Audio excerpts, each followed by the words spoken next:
Сәлем достар, бүгін біз пломбир тортын жасайтын боламыз. Мен сіздерге өз рецептіммен бөлісемін. Ең алдымен 250 грамм ұнды салып аламыз. Оған 150 грамм сары май қосамыз.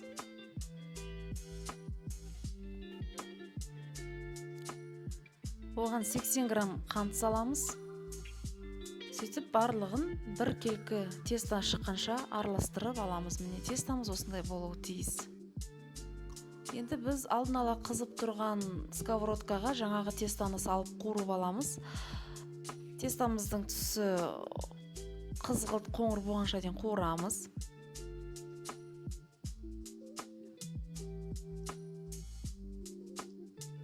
Оны араластырып тұруымыз қажет, себебі күйіп кетпеу үшін. Сөйтіп оны сковородкадан жеке ыдысқа салып аламыз.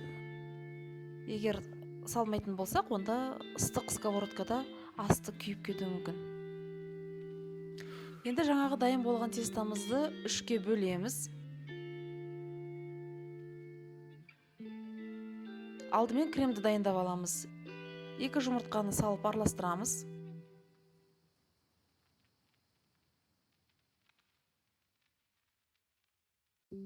Оған 150 грамм қант саламыз.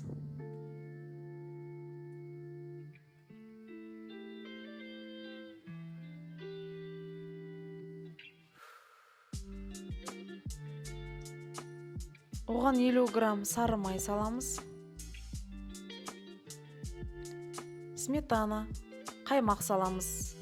Мен 20% қаймақты салдым. Енді осының барлығын араластырып аламыз. Жақсылап араластырамыз.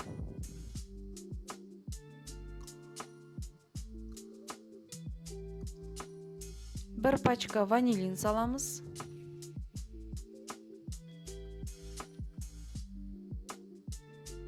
Крахмал. Любой крахмал салсаңыздар болады. Мен картофельный крахмалдан 2 ас қасық салдым.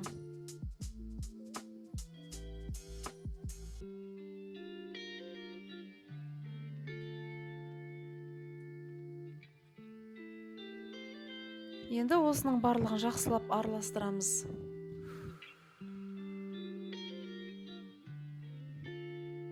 Біз заварной крем дайындаймыз. Оны орта отқа газға қойып, араластырып тұрамыз.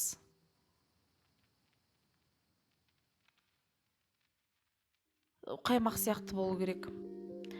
Енді формамызға жаңағы дайын болған тестамыздың бір бөлігін саламыз. Менің формам 26 сантиметр.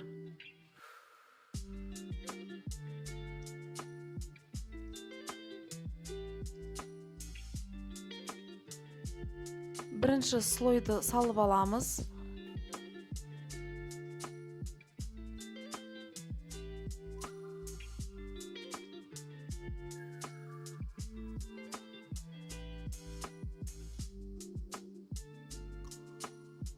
Енді екінші слой бізде крем болады.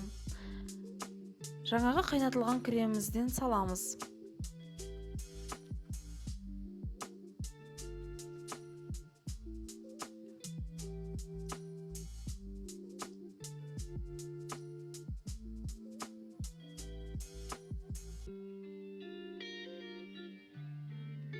Енді үшінші слойымыз тестаның екінші бөлігін саламыз.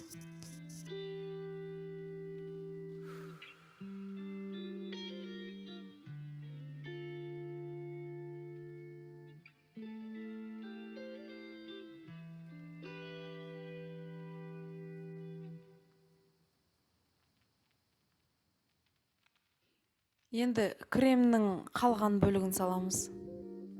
Сөйтіп, оның бетіне тестамыздың үшінші бөлігін салып, бетіне сеуіп қоямыз да. Осы дайын болған тортты 3 сағатқа тоңазытқышқа салып қоямыз. Енді біздің тортымыз дайын болды. Пергамент қағаздарын шеттерінен алып тастаймыз. Біздің креміміз жаңағы тестамызға сіңді.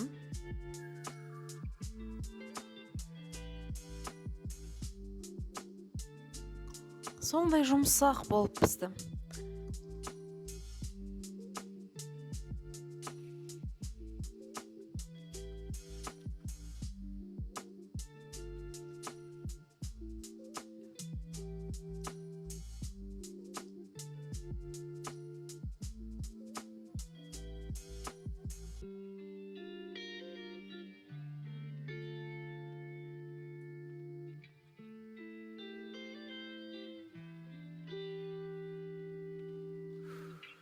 Дәмін көретін болсақ, кәдімгі пломбир мороженыйын жеп отырған сияқты боласың. Өте жұмсақ, нәзік және тез дайындалады.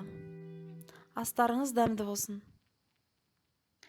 Достар, менің каналыма жазылып, лайк басып қойыңыздар.